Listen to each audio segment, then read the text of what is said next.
28 Surf Tortuga must die. For a week, they trained at Muscle Beach. The forest of mussels and metal was its own special ecosystem. The visitors were like hummingbirds and slugs among mighty kings of the jungle. The smells permeated Barry's flesh. The landscape was the scene of non-stop activity, night and day. It was a world in which time had been sliced and diced by the counting of the reps, in which the space between galaxies was reduced to the space between two flexed muscles. On this world, physical vanity had transcended itself. Everybody in the group was realizing incredible gains. But it was a gruelingly tedious process. Barry found himself losing focus, daydreaming of the time at the end of the day that he could get back to his gear and do experiments. There were ingredients he'd found in the desert that he'd still hardly tested. But then he thought of Jazzy Jayhawk. A slight increase in dosage of raw mushroom powder, plus the lifting techniques he was learning here, would give him just enough muscle to stand a chance at being able to give Jayhawk a good match. His obsession was beyond rationality. San had joined because she wanted to help others and fight oppression. Drip Dry Eyes wanted to get himself out of his slump and revitalize his quest for answers. Tobias wanted to see this great nation and expand his horizons, and Marcel wanted to learn new things. Pardoilios just had nothing better to do. All these were good reasons for the quest, and even Ted Winson, who was simply lost and confused, and the 6 remaining T-Towners, who had nothing but wrestling, had their motivations. Everyone had an angle. But Barry's was more elemental, one he couldn't explain. If not for Jazzy Jayhawk, could he ever submit himself to the tedium of all these reps, when there was research to be done?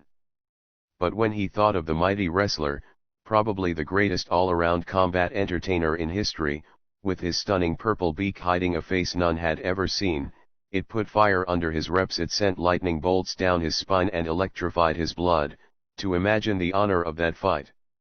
He longed for it. He yearned for it. He was destined for it. He had started to give Drip Dry and San some mushroom powder.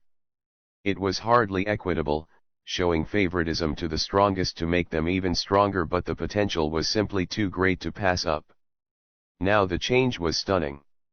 Their bodies had gone from admirable to incredible. Drip Dry was always incredible, truth be told, even in the depths of his hiatus. Now he was practically in as good a condition as he had been during those legendary golden years, when he had helped to forge a seminal epoch for the sport. He would be coming back with a bang, it was plain, before his imitators even had time to get cozy. San looked more powerful than any other muscle which Barry had ever seen.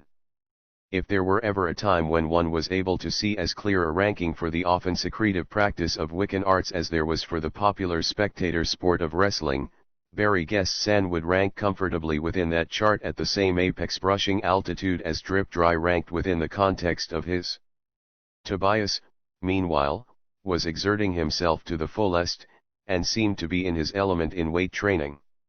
Barry saw in him a bright future, and a hope for T-Town wrestling. And Pard was really shedding the pounds. But the biggest change was in Ted. Ted had thrown himself into weight training with reckless abandon. Mothman would come around, once daily, to check on everyone. He was both genuinely impressed by Ted, a rare occurrence and mark of genuine distinction, and quick to warning Ted not to strain or hyperextend himself. Ted took this input dead seriously, but it did not translate to slowing him down.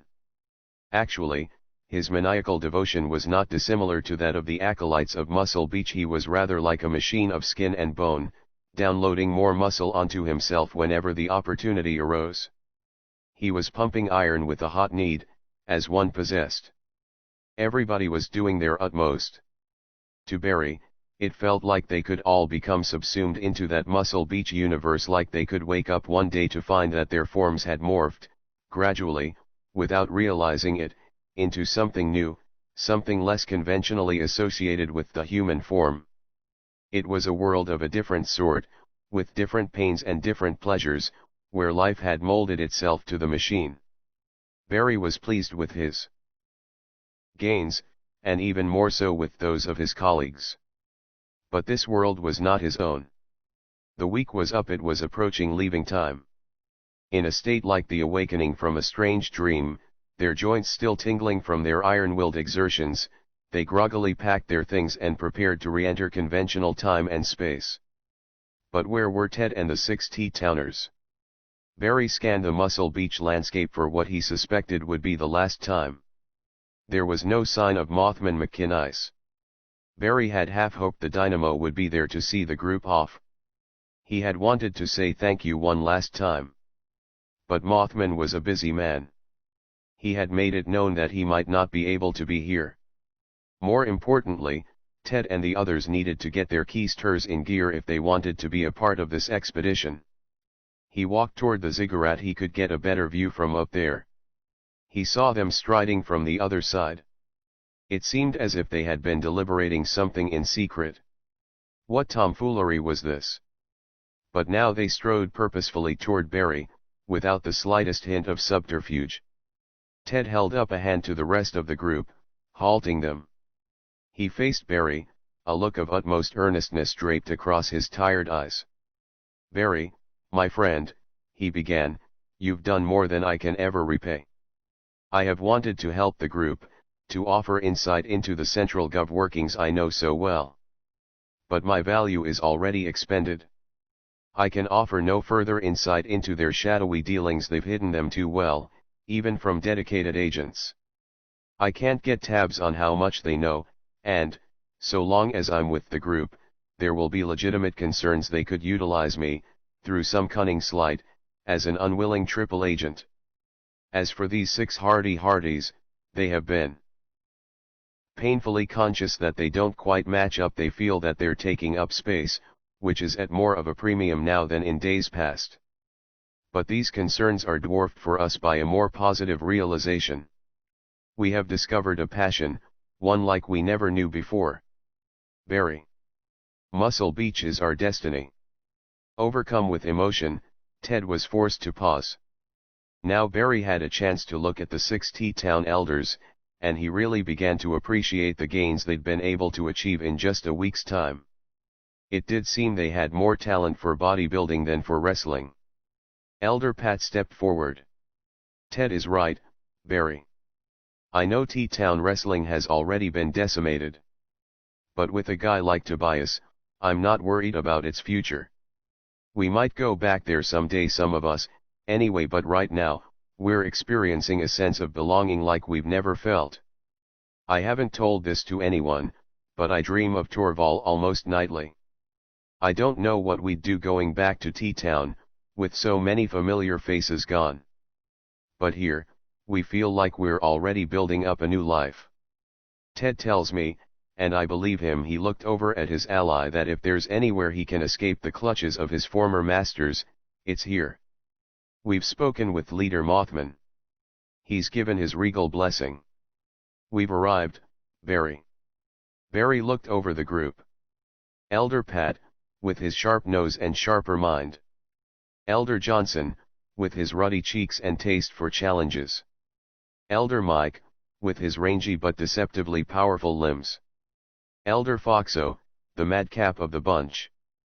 Elder Gus, who could never be bested at the annual T-Town hot dog eating contest.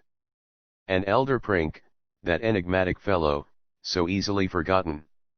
They were all like family to him. And Ted Winson, who had so much trauma to work through, but so much promise ahead. Ted, whose life was really just beginning in earnest. It would be hard to let go. But there was no doubt about it. Everything they said was true. This was their destiny. They had made gains in 1 week that defied all expectation, and they'd had fun doing it. They'd had fun doing it. They had come here, and the power and the aura of the beach had swept over them and taken them to places within themselves that they'd never suspected of existing, places they needed now with a hot love that just might save their souls. This was it. Well. Yeah. This was their place. They belonged to Muscle Beach now, and it belonged to them. "Oh, good luck you guys," was all Barry could think to say, before the group hug commenced. It was early afternoon before the cart headed out from Muscle Beach by the northern exit. It was much lighter with 7 less occupants, but it felt even lighter than that. The emptiness brought by the absence of friends made it feel like it might suddenly float up on the sea air.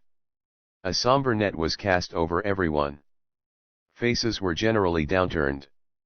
As they crested a hill, Barry looked back one last time. Mutated cyclopean mountains of muscle were still pulling on great metal mechanism in tectonic displays of might, all across the great expanse. The activity on the beach was continuing as, it seemed, it always had, and always would. Drip Dry saw Barry looking. "It's a place outside of time," he said, as he, too, popped his head out the window and looked back. "Once you visit Muscle Beach, you can never forget it." The cart exuded its silent assent. Then, they crested the hill, and that iron world was out of sight. Around sunset, they pulled into the small coastal town. "Hey look," Pardoilios yelled back to the coach, "it's a diner. I wonder if they've got the famous Pacific Coast date shakes." "I believe," said Tobias, "I recall hearing the diners along this route spoken highly of." "Well," said Barry, "let's check into the town inn and we can scout out the action." The Catalina Caper Inn was a ramshackle old plywood building that looked like it was fighting a losing battle against time and the elements. The stable was functional, but Barry didn't feel confident about it being theft-proof. "Let's get our stuff into our rooms," he told an assenting crew. The interior was dingy without being filthy. There was barely a bar to speak of, an unusual lack of ambition for a place that could likely make a killing with a halfway decent saloon. Nobody was in a saloon mood in any case.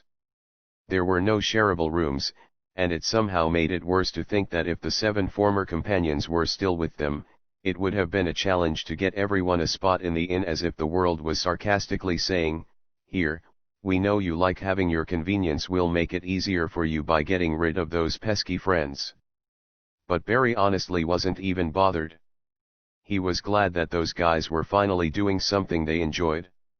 His alchemical equipment crammed into his small, drab room, he felt better as soon as he'd locked the door. He met Tobias and Pardoilios in the hallway.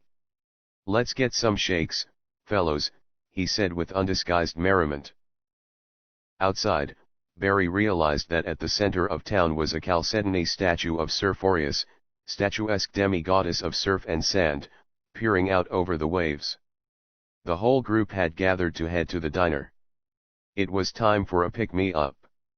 They strode proudly across the little village, to a soundtrack of yapping doggies and muttering porch front biddies. The Flipper Diner was open, it proudly announced in neon, into the night. Barry, at the head of the group, opened the door first, breathing in the diner scent. They walked in, looked around. Old-time rock music was playing. At the counter, faceless Tortuga sat. At the tables, faceless Tortuga chowed down, the food going, somewhere, despite the distinct lack of mouths present. Behind the counter, a faceless Tortuga was engaged in the honorable profession of wiping off coffee mugs. No cup could be too clean, even when it was Tortuga scum who ran the establishment. In fact, there wasn't a single non-Tortuga soul in the joint, except for the group that had just entered, and maybe a rat or two. The whole place was lousy with Tortuga. "Act natural," Drip Dry muttered audibly from the side of his mouth. Everyone stood a moment. The Tortuga continued about their business. Barry stepped up to the counter. "Hi there," he declared stiffly. In perfect unison, every Tortuga in the joint turned their eyeless gaze upon Barry and his group. "Nice little place ya got here," continued Barry after a moment. "Sure is," replied the counter Tortuga casually, somehow emitting a surprisingly normal-sounding voice despite lacking any visible vocalizing apparatus. He was polishing that coffee mug like there was no tomorrow. "Good polishing job you're doing there," said Barry, pointing offhandedly to the mug. The counter Tortuga didn't respond. "You the original owner of this place? Look, buddy. You gonna order something?" Oh, yeah, sure. Sorry. I'll have a date shake. The rest of the group made no move to order, continuing to stand behind Barry with an air of guarded defiance. None of the Tortuga had turned back to what they were doing yet. The counter-Tortuga reached under the counter and immediately pulled out a big, beautiful-looking umber date shake, complete with swirl of whipped cream and a cherry on top. One date shake. That was fast. Date shake's a popular item around here. Looks delicious. I can see why. With surgical care, Barry took a long shake spoon and began extracting the swirl of whipped cream and a cherry on top. I'm on a diet, see, he explained unsolicited to the counter-Tortuga. Then, Barry pulled out a dropper and put a few drops of something into the shake, stirring it in with his long shake spoon. You've got to try this new flavor enhancer, he said to the counter-Tortuga. So delicious. Here, try some. The counter-Tortuga turned to his pile of unpolished cups. I don't want any. I said try it. Nope. Try it, you son of a bitch, Barry said with sudden smoldering intensity, dashing over the counter. Next came the inevitable appointment with Pandemonium, good old friend of heroes. Barry's group sprang into action at the same instant as the infuriated crowd of Tortuga. Marcel stuck close to the door, prepared to bolt if and when necessary. The others went on the attack.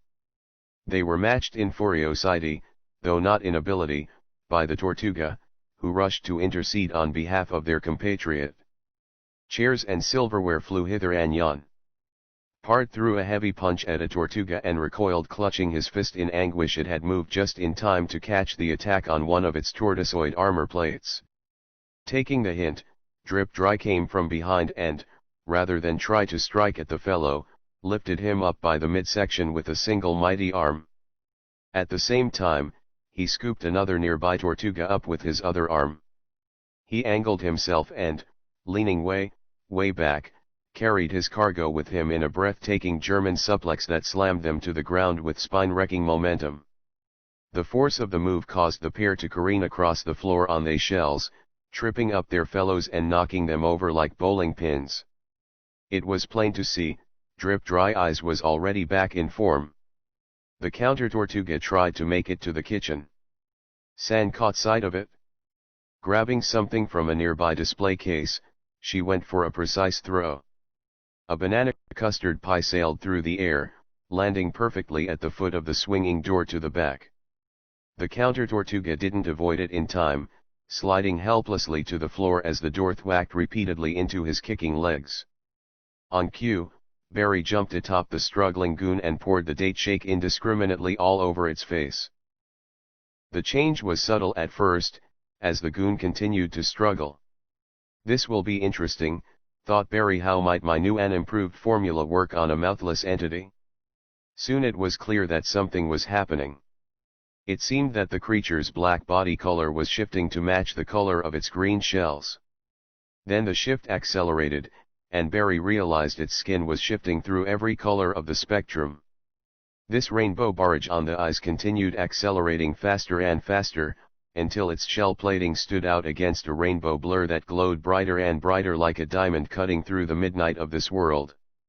It stunned Barry, to see such beauty emitting from such an evil creature.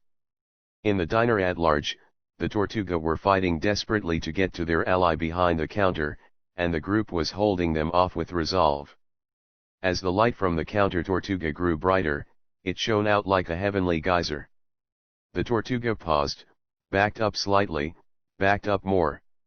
Now scintillating rays of rainbow radiance were bursting forth from behind the counter, and a heavenly singing could be heard. It was a song from Turtle Heaven, a song to chill the bones with its angelic innocence. Barry backed up, shielding his eyes. He could hardly believe what he was witnessing. In a final burst of light, the body of the counter-Tortuga dissolved into thin air, leaving its armor shells spinning uselessly on the floor. Barry was just able to make out a ghostly rainbow spark flit through the air at wild speed. He turned. Now the ghost spark was hanging over the center of the diner. It flickered more rapidly, stretched, morphed, resolved itself. Then, floating in midair, the spellbound diner was confronted with an ancient, venerable grey turtle with mossy shell and sage countenance. It rotated, giving its audience a good looking over. Then it spoke, and its voicings were the veriest rasp of oblivion. It wasn't our time. We were taken from oblivion before our time was laid out. Come, my brothers. Let us return, to wait.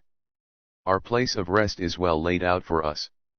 Having made this announcement, the old beast, old in the years of non-time, unborn in the sense of the fully living, closed its eyes and simply faded out of this corporeal dimension. And, in compliance and in revelation, the rest of the Tortuga faded from the diner, one by one, in like manner. As the last of them disappeared, the voice of Marcel could be heard from near the restrooms. Look what I found in the men's room. Beside him hopped a bound and gagged restaurateur, wearing a hangdog expression that communicated the fact that he'd seen better days. Drip Dry strode over, ungagged the poor fellow, and easily pulled apart his hemp bonds. The man looked at his rescuers, eyes beaming. Do you guys like date shakes? They're on the house. Barry drammed. He was embarking in a boat. Goodbye, city. Hello, island. Now he was popping a pill. Now he was embarking. It was like a boat for idiots. They went along. And they arrived. The island was more disappointing than you even thought. The food was lousy. The stores were nothing. Where was the summer fun? It was stupid. He walked into the hills. It was shanty towns all over. Places that a dog would piss in. But a humbleness that was almost transcendental. He envied such abject humility. Who could live in this place and not feel that they transcended the world? Clotheslines stretched over the little shanty streets. Dogs barked. All was dusty and dry. He shambled into the hills, feeling that he would collapse. The view was a view to more nothing. He looked out, and he saw nothing. He felt weariness and pain. Let it flow. Let it flow. Oh, let it flow. Let it flow. He staggered back down to town. A miserable little tavern served the strongest, most nauseating espresso he'd ever experienced. He staggered towards the observatory. You had to pay to get in. He looked toward the shore. People were being pushed off the brink and into the freezing water. They looked up, smiled, froze. Their aggressors told them, "You're not doing it right. Freeze more." Barry turned, and a small man said, "If you had come here to kill, you would be in a good place. You came here for the wrong reasons." He pointed up, and Barry looked to see a huge billboard looming over the island's meager town. In large block letters, it said "Murderers Only." Barry took out his shotgun. He braced himself and blew the man apart. The man was made of delicious marzipan, a European delicacy. Where his life had existed, there now stood a portal. It went to a fantasy island, a land of crazy capers, of surfing hotties and summer fun, boats and blankets and bouncing breasts, beach balls and barbiturates, barracudas and blow, beasts and beggars. A land of summer waves for all time. Won't you be young forever with me? We own the world. Voted best people of all time by ourselves. And we can do anything, because anything and everything is ours to own and to exploit. We're innocent. Oh, sweet island of our dreams. You exist on a sea of desire more merciless and limitless than the sea of stars that is both the basis of fantasy, and the identity of this universe. Barry didn't go through the portal. He immediately realized it was phony. Barry was only interested in good portals, he wasn't one of those guys. So he went back from the island, the real island. Place of murderers, where they kick their volunteer/victims into the sea to freeze, and all the food is stupid. And he spared a thought for the summers of fun and sun, the summers of our youth, that were really only ever summers of murder, and perfect training schools for the psychopaths to which we habitually entrust the keys to everything in our plodding, formulaic lives? But there were still moments. Moments when there were cracks, when fantasy broke through, and in the end, Barry saw that he belonged to no one, that he had no belonging, and those juggling summer jugs which were his dream and the dream of many, were the nightmare of others.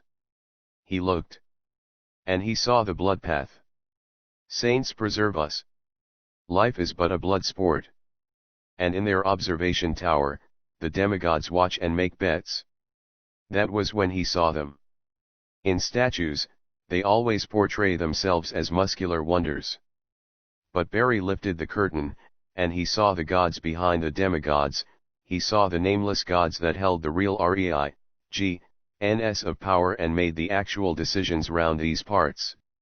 And they were warped, withered old cosmic gamblers, gone grey and goofy from their eternal gambling highs, and making bets on anything and everything.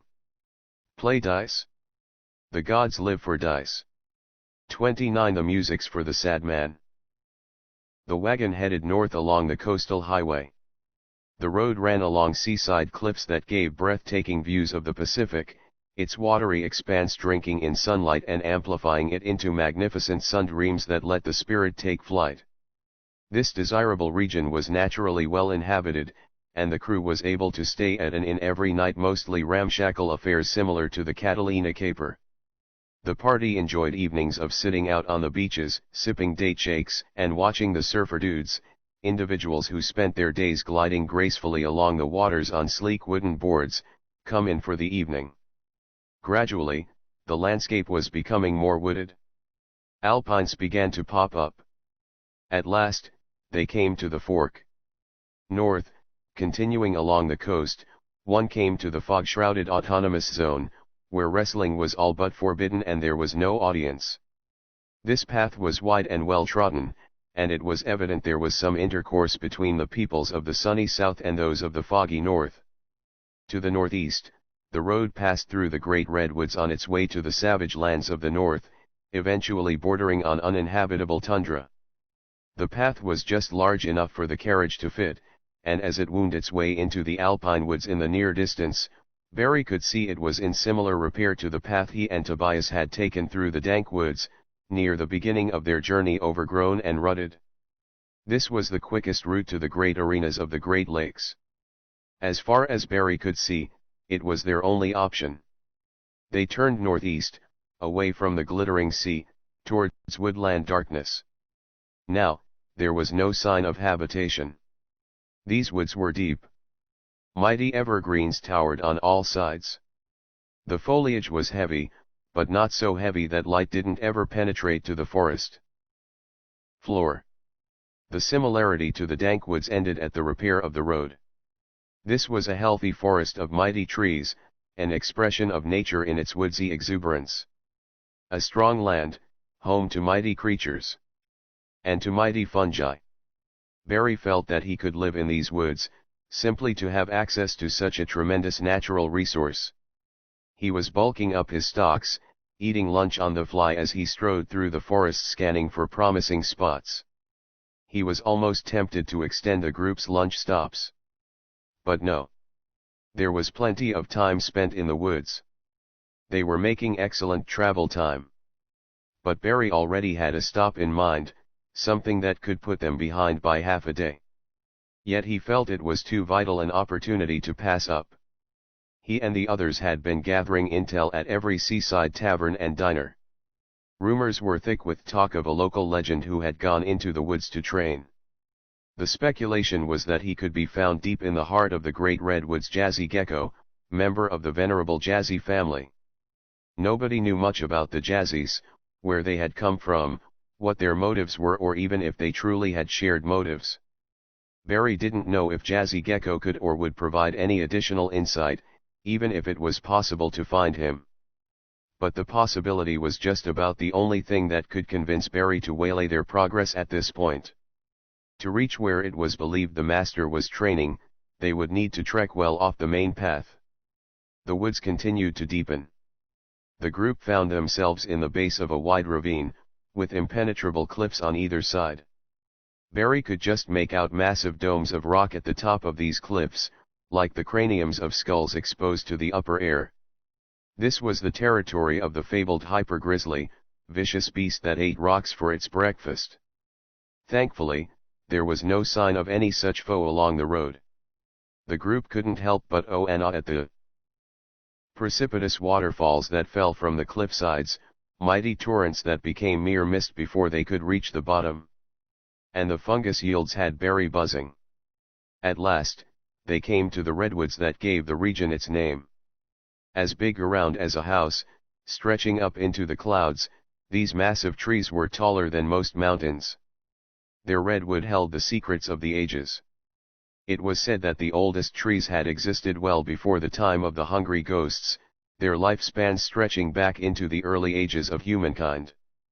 Barry saw them, and saw dreaming the likes of which no being could fathom. So this was the company Jazzy Gecko had sought for his training. The trees were a font of power, a font of voices.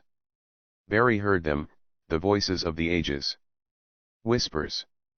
Whispers. Night was falling. Halt, Barry said to Pard. We should move off the road and find a good spot for the wagon to be less visible before we lose the light. I'll scout the area for interesting flora before darkness sets in. Then we can get to bed early. Drip Dry, San and I will get up before dawn to scout for Jazzy Gecko. The rest of you will stay behind and guard the cart. We should be back by lunch, but if we don't come back by nightfall, get to bed and meet us in Club Bazaar. If not one out of the three of us shows up, head onwards without us, and try to get my equipment to Jazzy Jayhawk. Pard found a spot off the road behind a massive redwood. The group got out, stretched their legs and gazed in wonder on the trees that surrounded them. Barry darted off, intent on using every last bit of light. Tobias turned to Drip Dry. Do you think it's worth it to take this much time out and have the group separated? He asked. For meeting Jazzy Gecko, one of the members of the distinguished Jazzy clan? Certainly. There's little risk of running into any problems savage as these woodlands are. We're talking about nothing wilder than a simple forest hike. He was partially lying. Drip Dry really didn't predict any problems, but the woods could be perilous to the unwary. Yet it was hardly their most daring undertaking. That night, tucked snugly into his corner of the wagon, Barry popped into Club Bazaar. It was a pretty typical evening. San had installed a little stage, and a trio of Xylemians, a plant-like folk of lovely blossoms who had colonized Venus as a holiday resort, was performing somber yet hopeful folk music. It was the night of the bi-monthly Asiatic Club meeting, and they were stridently discussing the problems with hopping zombies spreading throughout the region. Barry grabbed his usual ginseng tea, then went about the room. Was that Galifandar Fisks, wizard of the Dark Tundra? He would have to go introduce himself. Dr. Fisks, I presume, Barry said to the figure. Just so. And you must be Barry, the young mycologist I've been hearing so much about. Fisks was a sternish older man with flowing dark beard and mustache, attired in dark flowing clothes that were not, however, overly ostentatious as some wizards were. He did possess a small pipe, and was puffing on it rather compulsively, but on the whole, he didn't give the impression of a wizard given over to impressive displays of magical identity. There was one marked exception to this, however. On his forehead, in eldritch black ink, was tattooed a full-figured female angel, reclining upon a ceremonial pentacle in what appeared to be a state of orgasm. This jarringly puerile element lent the rest of Fisks's appearance even more maturity by way of contrast, like a beefy lug in a pink shirt. Barry knew his reputation as an arcane scholar who valued concrete results and evidence over ceremony and speculation. It's a pleasure to make your distinguished acquaintance, said Barry. Likewise, friend. You may not realize, but you're something of a celebrity around here these days. San Wordle has only good things to say. San Wordle. Ha. Ha. What a character. I knew of her distinguished reputation when she joined up with our little troupe, and since then, She's only exceeded my highest expectations. She's an arcane original. Oh, heavens alive! The stories I could tell. If everyone in the arcane community compiled their San-Wordle tales, we'd have one of the most entertaining and lively tomes in any universe. She's a treasure we won't see the likes of again soon.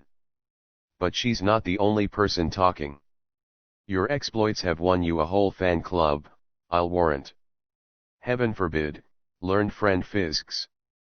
There are 1,000 subjects I'd love to get your thoughts on, but let me not waste your time. I'm interested in any knowledge you might have on the subject of one Jazzy Gecko. Is the name familiar? Yes, friend, on 2 counts. 1, that your compatriots, San, and that infamous showman Drip Dry Eyes, have beaten you to it, and have been asking after the fellow in this establishment's every nook and cranny. But more to your point dash. San had snuck up behind Fisks. I see you're talking to Galifandar Fisks. Pretty lame, isn't he? Fisks rolled his eyes in mock exasperation. Oh, for heaven's sakes, San. Drip Dry pulled up right after San from the same direction. We've been asking about, but there's not much word on Jazzy Gecko. Your ally Barry got it first try, Fisks said. Or at least, got someone who has some remote knowledge, even if it isn't too useful. Jazzy Gecko is nearly as secretive as his more famous clan brother, Dr. Jazzy Jayhawk. While I've, alas, never had the honor of meeting the latter, me and Dr. Gecko are friends of a sort, who have traded knowledge and had many a long, pleasing discussion in the past. As such, we still occasionally correspond, and my last missive from him was only about a month ago. All I can tell you, however, relative to what I gather is your objective finding him, is that he sounded very intent on his training, almost to the point of obsession. But from what I know of his character, if you do get a hold of him, and I believe him to be in the middle of the Great Redwoods, as you've likely been told, he will probably be happy to offer you his assistance, unless he has some specific reason not to. No exact location, asked San in a last-ditch bid. I would tell you instantly if I had one. But I have one more piece of info that might come in handy. Dr. Gecko is in stunningly good health, except for one minor trouble: he has an eternally raspy throat. And I know that only ginseng can offer him any real relief. If you happen to have any, it could make a perfect offering. Splendid, exclaimed Barry. I should have just enough to make a gift that isn't laughably stingy. As they were talking, a dark, lumpy figure in a trenchcoat had sidled up to the table they leaned against. He had a rather formless head and saucer-like yellow eyes that recalled a lonely lantern on a marsh at night. He sniffled. Fisks turned. When he saw the figure, a look somewhere between mild annoyance and genuine concern crossed his face. Dork. Have you met Club Bazaar's resident intrepid adventurers? No, said the fellow. Greeting. My name is Ronad Dork. You likely don't know me, but I'm a seer. I try my best. I don't want to interrupt. But I have info I wanted to get off my chest. He looked at the group with bulging saucer eyes. I want you all to know that nobody does a tarot reaching perfection. And there may be more later. With these cryptic words, he sauntered off. I have no idea what he's talking about, said San. But though I really hate to say it, that guy is one of the greatest seers who's ever lived. The trio arose before dawn, on cue, just as planned. They stretched stiffly, ate some protein wafer and dried prune, grabbed their canteens and packs of nuts, and headed out. The great trees were shrouded in morning mists. It was a mystical scene. Barry pulled out his compass, sniffed the air, pointed. He had the ginseng in his pocket. Hopefully Dr. Gecko's remoteness from any source of good ginseng would make him overlook the gift's inadequacy. Hopefully, they could even find the good fellow. Light slowly filtered into the world. The trio were striding across the forest floor. Between Drip Dry's powerful nose, San's comprehensive understanding of wild natural elements, and Barry's alchemical third eye abilities. If anyone could find a gecko in the woods, it was this group. They traveled on, and the Congress of Redwood seemed to draw them in. These great elder trees near the center were wider than a house, and they stretched up like gigantic red bones in the mist. Barry really let his third eye go wild and see everything. And he saw things. He saw the ancientness of the woods, and let it become part of his bones. There was a great silence here. A silence of patient eons. Look. San pointed. The trio dashed towards the shape. On a rock, a geckoidal form sat. They approached. It was the hunched back of a slender geckomon, with large head and handsome ridges. "Hail," called out Drip Dry. No response. The trio began to circle around. The geckomon was hunched well over. Barry ventured, "Might you be Jazzy Gecko, friend?" Still no response. They approached the geckoman's front side to discover that he was crying. It looked like he'd been crying for some time. They didn't appear to be tears of sudden shock or mad bereavement. Instead they were the slow, steady tears of unbearable reflection. "Friend," asked Drip Dry as the trio came up to the weeper, "what troubles you?" At first, there was still no response, just a sad heaviness. Then the skinny geckomon slowly raised his head to look at his visitors. He had a big-eyed, hangdog look about him, almost an impression of carelessness for his own condition. There was something slightly pitiful in the figure. But there was also an impression of something strong and independent, the source of which was hard to pin down. He looked at the trio, tears streaming down his face, making no effort to wipe them off. "I want to be forever young," said Jazzy Gecko. San asked with a firm voice, "Do you really want to live forever?" Jazzy Gecko shook his head. "I don't know," he said. It was evident San had made an immediate impression. Warning, empty page. Barry pulled out his ginseng remnants. He proffered them to Jazzy Gecko. "Care for some ginseng, friend Gecko?" Jazzy Gecko shook his head again. "Maybe later." Then he brought his head back down, and wept as ever he had. The group followed Jazzy Gecko to his small encampment. There was little other than a lean-to against one of the mighty redwoods, and a small fire pit. Gecko grabbed a large canteen from within the lean-to, took some flint and tinder sitting by the fireplace, poured water into the pot. "We can start some ginseng tea if you'd care for it," he said to the group. Barry produced the ginseng. "I'm sorry I don't have more and better." Gecko smiled. "I don't care. Thank you guys for being so patient with me." "Not at all," said Drip Dry. "It's we who are the interlopers into your affairs. I've been training here for some time, as you probably know. I don't get many visitors. It's true that I don't want many, that the remoteness of this location, being off the main road a good ways, was chosen in part to discourage too many visits. Also true that I wanted to commune with the redwoods, because of their understanding of time and age. I was trying to develop my spiritual faculties. These days, everybody is always working on the development of this or that skill. And it can be a mask. People, instead of looking at themselves and who they are and questioning what they're trying to accomplish, they can hide behind the mask of their skill sets. That's a big part of why you see more central gov goons around these days. They're gaining influence. And it's because people are more and more wearing these masks, when a few years ago, they would have been happier with just being who they are." "God damn it," said San, "you're right. I know I am." The group sat, meditative, looking at the fire as it heated the water. After a while it began to bubble slightly. Gecko went to his lean-to and came back with enough funky ceramic mugs for everybody. "I got enough cups for entertaining," he said, "because there's nothing else I can even do for guests. Tea is a gift I get a lot. Yeah, I was developing another skill. To show my identity, and try to show that I'm better than everybody else. I'm still doing that to a degree. but the redwoods have opened my eyes. They've made me see things about myself, things I was just hiding. Things I shouldn't have needed a bunch of trees to tell me about. There was more meditative silence. The water was boiling mildly. Gecko broke off a piece of ginseng, threw it in, waited for the water to reach the proper color.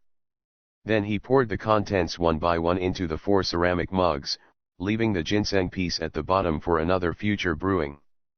He blew on his cup, waited, sipped.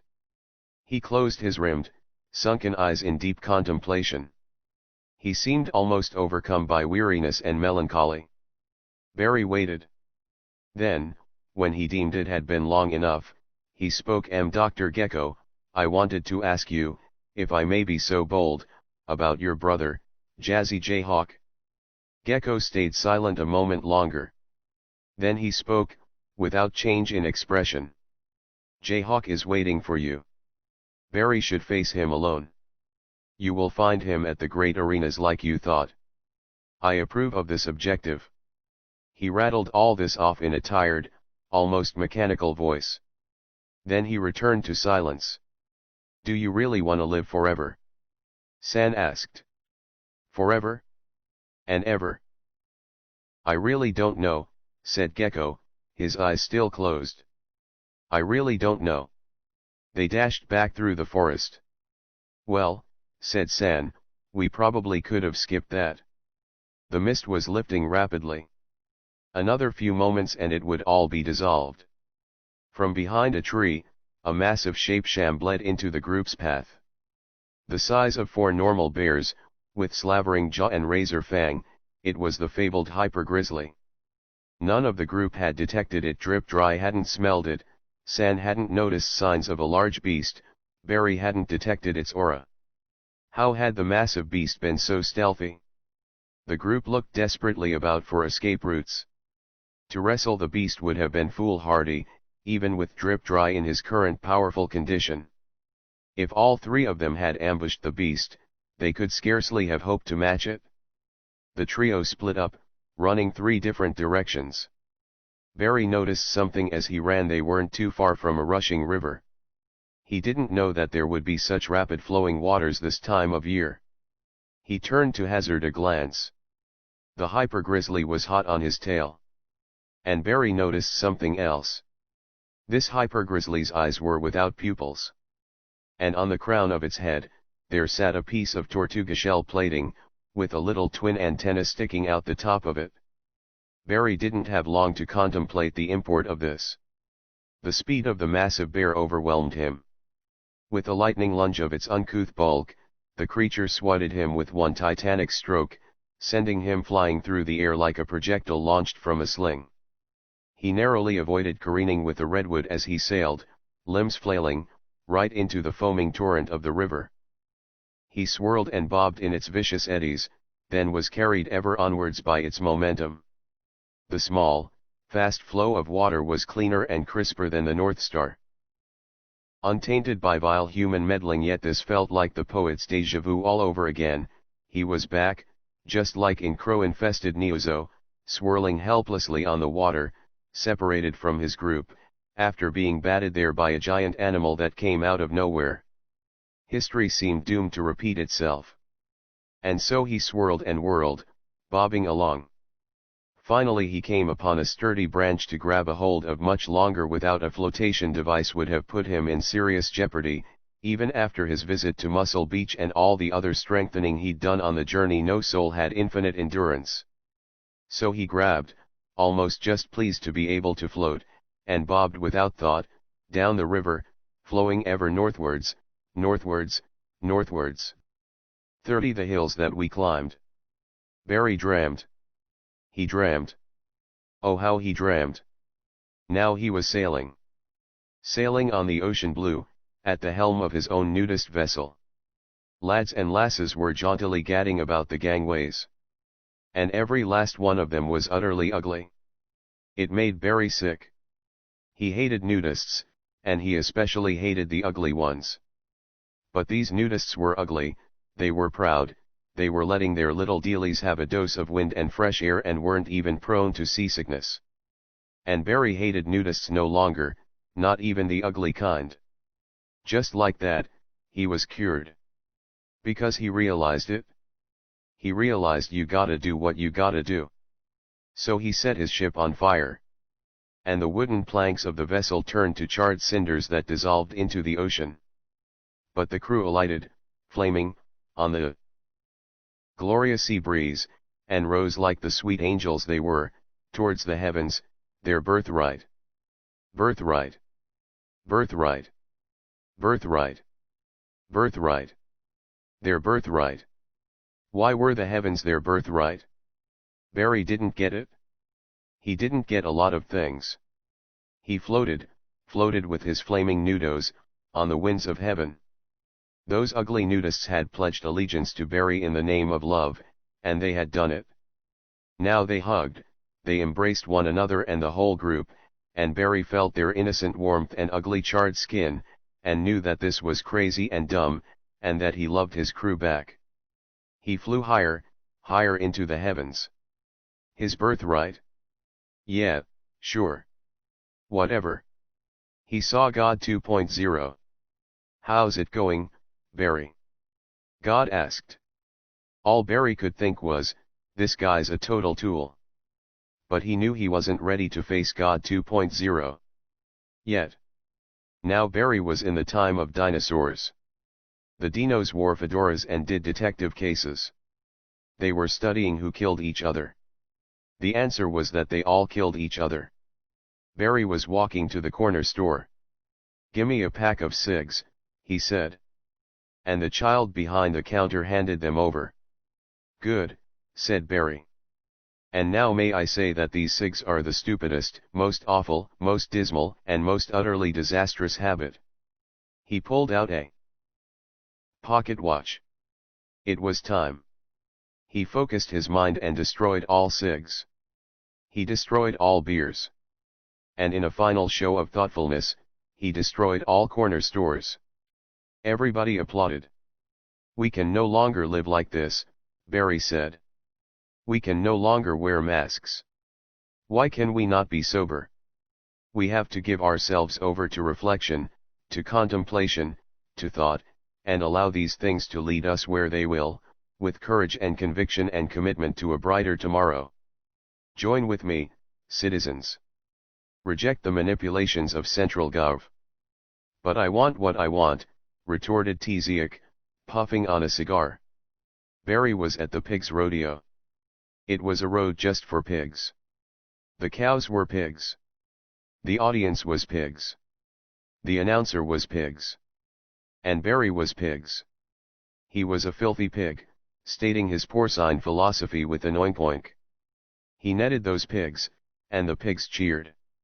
Then everything melted like salty butter. Consume all of it. Don't hold back. Your mama said eat everything, every last little cute little morsel, but Barry wasn't listening anymore. He didn't need mama. Barry was a hot rebel. He roved the highways and byways. Places with strange names. New York. L.A. St. Louis. Toledo. He knew nothing of these places, yet their names popped into his head. He roved about the odd ancient cities on a rolling, sputtering, filthily oinking hog. On a hog. On a hog. He rolled for hot cuties. He rolled. Hot cuties. Hot cuties. He rolled. And rolled. Hot. Cuties. Clouds. Moisture. He awoke to a new day. Sun was spraying on the window, it was nasty. Everything was nasty these days, and the saucy little tarts were creating overwhelming chaos out in the streets. Why was it confusing? Why did life hurt so? Jesus, take the wheel? Take the wheel. Take the wheel. Jesus, take the wheel. I'm telling you to take the wheel right goddamn now. Because I don't know nothing. And I can't deal with this shit no more. Barry was in high school. He was cute and sexy. They were all cute and sexy. And he felt that he would explode. Oh god damn it. He felt such pressure as to make a grown man swoon. He felt the pressure of chili cheese burritos in his pants. He felt like everybody was laughing at him. And he was really laughing at everybody. Do you really want to live forever? And he flew. He flew above the clouds, and looked down on the cities at night, glittering rectangular nests of intricate light. It was so beautiful. Thousands and hundreds of thousands and millions and hundreds of millions of souls, lonely. It was so beautiful. So beautiful. Barry was walking atop a stone masonry wall. It was a wall like you might see separating pastures in a quaint countryside of rolling hills. But he wasn't in a quaint countryside of rolling hills. He was in space. The wall appeared to continue downwards forever. Below on either side, there were stars. Above, there were stars. To the left, there were stars. To the right, there were stars. Barry wasn't sure what the wall was supposed to be separating. He wasn't even sure it had a purpose. He had to keep balance to remain atop its narrow length. Behind, the wall stretched on into the infinite distance. Ahead, it also stretched on into the infinite distance. Barry didn't know how long he was supposed to keep walking. Balancing made his feet ache slightly. He wished he were in a country meadow instead of this endless sea of stars. Would he be walking forever? Who decided these things anyway? Who would take the blame? And what if he fell? Would he drop forever? Would that be any worse? Dazzling nebulae swirled all around him. Barry kept walking. He awoke. Everything was fog and mist. He was on the bank of what had become a minor stream, trickling along. The nearby land was empty of any feature save an abundance of short grass. How long had he floated for? It could have been 30 minutes or 3 days. He felt his belly. Likely closer to 3 days. Or longer. He could hardly move from exhaustion and hunger. He felt around. Miraculously, the pack of nuts had remained in his soggy pocket. Now he took it out, and with a titanic effort, pulled it open. He gingerly pincered a peanut between his index finger and thumb, then delicately, carefully guided it to his waiting mouth, his lips quivering slightly in anticipation. He felt around. Saints be praised. His canteen was still on him as well, its sturdy strap weathering the rapids without so much as a scratch. A good canteen was always worth spending on.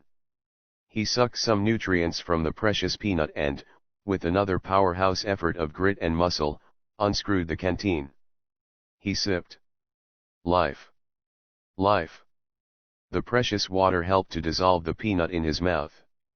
Strength flowing back to him, he screwed the lid back on with minimal effort, and began test stretching his limbs one by one from his prone position, continuing to carefully munch the nuts, pacing himself on every bite. His body seemed to have not taken in any river water as he floated helplessly. His good fortune was quite something. Then again, he was a pro at this sort of thing by now. When his senses had settled somewhat, he took another, closer look at his surroundings, still lying down to conserve strength, carefully swiveling his head about like a really slow bird. The foggy short grass meadows he had landed in rolled serene off into the distance. At the edge of the horizon were a few of what looked like large hills or small mountains. Likely they would lead into the desolate lands of the Middle North, where few ever ventured. The sun was low in the sky. Was it morning or evening? Barry looked in the direction he guessed to be southwards. There were copses of pine trees all about. He couldn't be sure, but he felt that he had come a great distance. This land looked rather like what was described of the autonomous zones. But if so, it must have been near the outer parts of that territory. There was no sign of habitation for miles around. If his directional guessing was correct, the hazy sun was to the east, and it was morning. He finished the pack of nuts, maintaining the willpower to eat it slowly, savoring it. It wasn't a huge pack. They hadn't thought they'd even need it, and he saw no value to saving any for later. If he was going to get anywhere, he needed the strength to get up and move about, now-ish. He allowed himself one more sip of water. That was something he would ration carefully. He'd start by looking for food among the trees. He saw a sharp rock amongst the washed-up stream debris, reached over, grabbed it and stuck it carefully in his pocket, minding that it didn't poke a hole in there. Then he began the laborious process of carefully climbing himself into an upright position, using a large nearby rock for leverage. When he was standing on his feet, he took training walks around a few feet, stepping in circles for longer and longer periods, then going and sitting back down on the rock. Finally, he felt as fit as he'd ever be. He headed out. He searched around the woods. Aha! Here was some wholesome-looking fungus. He got closer, examined it carefully. Drat! Actually poisonous, and it required pretty careful observation to detect it. But it was promising that this was a habitat so conducive to fungal growth. He kept onwards, keeping his eyes open wide. A few berries. He looked carefully, sniffed. Not entirely worthless. He munched on them. They didn't taste great, but it was something. He found another small stream, followed along it. The pines were healthy, this was good forest land. He was optimistic of his prospects for dinner. He felt that he could get used to living in a place like this. After a while, he detected a human aura in the woods. This was his golden opportunity. He headed carefully in that direction. Before long, a stern, hardy female figure with sensitive eyes came into view. She was garbed in earth-tone textile rags that put her as an autonomous zone citizen. Barry realized that, with his current uncouth appearance, he would look like a creep if he just walked right up to her out of nowhere. "Hail," he called out with an assumed tone of heartiness. "I seem to be a trifle lost, friend hiker. Could you direct me to the nearest settlement? I don't mean to be any bother." The woman took one look at Barry and, even from a distance, started back so fast she almost fell over. She reached quickly into her satchel and pulled out a piece of some sort of wheaty olive loaf. "Good Lord, man. Eat this immediately. I'd say you're more than a little lost. If I wasn't such a good judge of character I might have run screaming just now. But as it is, I see you need to be brought to a place with food and shelter and, if you'll forgive my saying, a warm bath at once.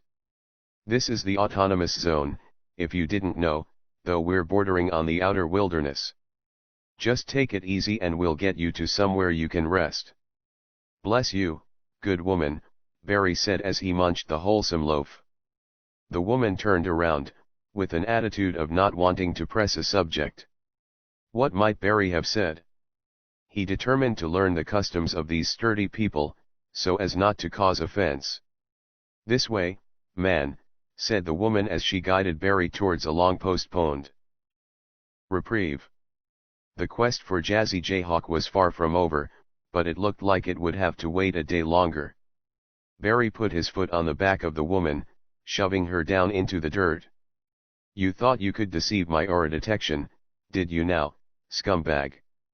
Writhing on the forest floor, the Tortuga was plainly visible for what it was, its illusional shield shattered. Barry chuckled morosely. Oldest trick in the book. He leaned down on the unarmored small of the Tortuga back with his knee, shaking its trembling shoulders. "Talk, scum. Who sent you here? Where's your nearest base? Talk, I say." The goon was hissing caustically through its mouthless, featureless face as it dissolved into green goop. Barry felt about for his dropper. It was as he feared. The dropper was the one, heartbreaking casualty of his trip down the river. It only had a tiny amount of improved interrogation potion, and even if he hadn't had a replacement in the wagon itself, any druggist worth a cent would sell droppers. But its absence now meant that Barry would be moving without any alchemical mixture. He watched the creature dissolve into goo, and the goo dissolve into the duff. He grabbed the satchel, pulled off another piece of bread. Good stuff. Slinging the satchel over his shoulder, Barry headed east. For weeks, he walked. He moved constantly eastwards, living off the land, only stopping when he was forced to rest. Over hill and mountain, across woodland and plains, he trekked, searching for any signs of a road, but seeing not a trace of human habitation of any sort. Several times, in the few hours of sleep he got at night, he attempted to enter Club Bazaar, always effortlessly accessible before now. Instead of popping right in, he was met by a wall of wailing, piercing dream static which he couldn't even begin to penetrate. Apart from this, the closest he had to what might charitably be called dreams were vague reimaginings of the scenery he'd seen during the day, sometimes beautiful or grand, often monotonous. But most of his brief sleeping was taken up by meditative alchemical power rest. Through this technique, he was fitting 8 hours of rest into 2. But it took away much of sleep's savor. It was not meant to be used indefinitely. Truly, he simply couldn't sleep long. He was compelled to walk and walk. He never stopped for more than a second to admire the views, even the grandest. He had become a walking machine, always looking ahead, with a quiet intensity that would have frightened any who were there to witness it. His muscles inevitably shrank. But he didn't go hungry. He was too resourceful, too knowledgeably in the ways of fungus to die of hunger in any forest on earth, and the plains brought their own bounties. Giant wild meat ants, those implacable insectoid warlords of their own chthonic paradise, abounded in the region. He had no trouble hunting them down, and got used to eating their meat raw, so that he wouldn't have to stop to make a fire. For weeks, he walked on. He walked.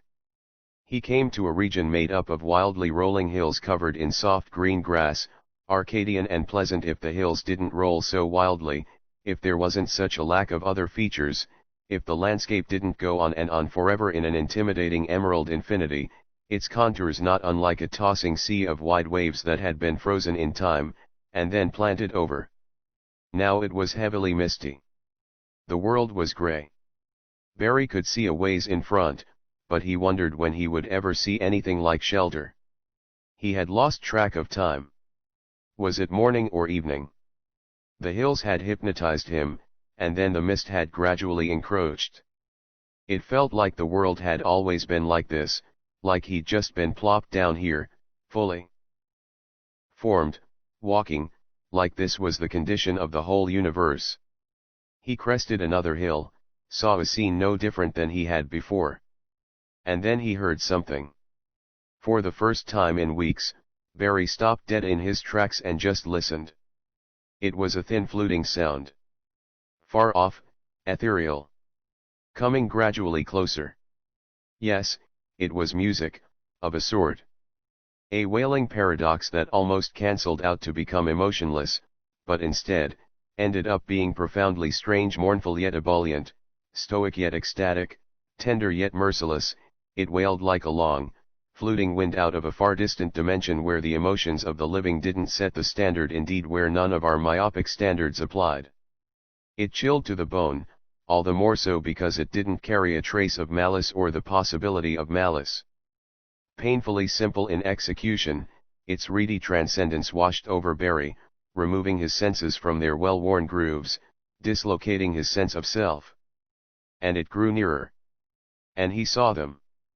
Cresting a hill, they came floating along the ground. The first visible was the leader, gliding with its feet over the grass, ebullient, playing on his flute with otherworldly gusto and unliving mirth. It was skeletal, so utterly skeletal, with a skeleton stunted, misshapen, and somewhat blocky by normal standards, yet possessing its own unliving normalcy. Its bones were held together by transparent skin and translucent ligaments, and there was a sickly grayness to it that was especially corpse-like, accentuated by its bulging lidless eyes. But there was no trace of flies, growth, seepage, or any external grossness one would associate with dead bodies. Indeed, it seemed perfectly comfortable in its own transparent grey skin as it slid and glid along, never quite touching the ground, without the trace of a shadow, sometimes leaning back in a seated position as if it were riding an invisible sled, generally seeming quite celebratory, celebrating its unlife as if it were the most natural thing in the world. Behind it, 3 radically misshapen skeletal mules followed in a line, like the leader in all respects except that they were mules. Their hooves flailing absurdly in the space above the grass, they floated and bobbed along with heinous skeletal mouths wide open to the sky, in a silent bray of unliving pageantry. Behind these 3, came 2 more skeletal mules, but now with skeletal riders. The riders flung their arms up chaotically in slow, uncouth, silent whoops, in time with the high notes of the flautist. Trailing at the end of the procession, in perfect line with all the others, a skeletal figure more stunted and malformed than the rest, with large, misshapen head and lidless, giant, unfathomable eyes floated in a forward-leaning position, as if in contemplation of some side-splitting joke. This spine-tingling procession floated past, all in a row, all without shadows, floating and bobbing and celebrating without taking any notice of Barry, who was now so stunned and absorbed by the whole thing that he'd essentially forgotten he even had a body. They came along, in their own time, with lunar movements, slowly, at a unique pace in tune with the flute playing. And without sign of ever stopping, slowly, the outro band glide marched onward, off into the distance. It was some time before the sound died away. It was a moment longer before Barry remembered he had a body. He looked around. Then, he marched onward.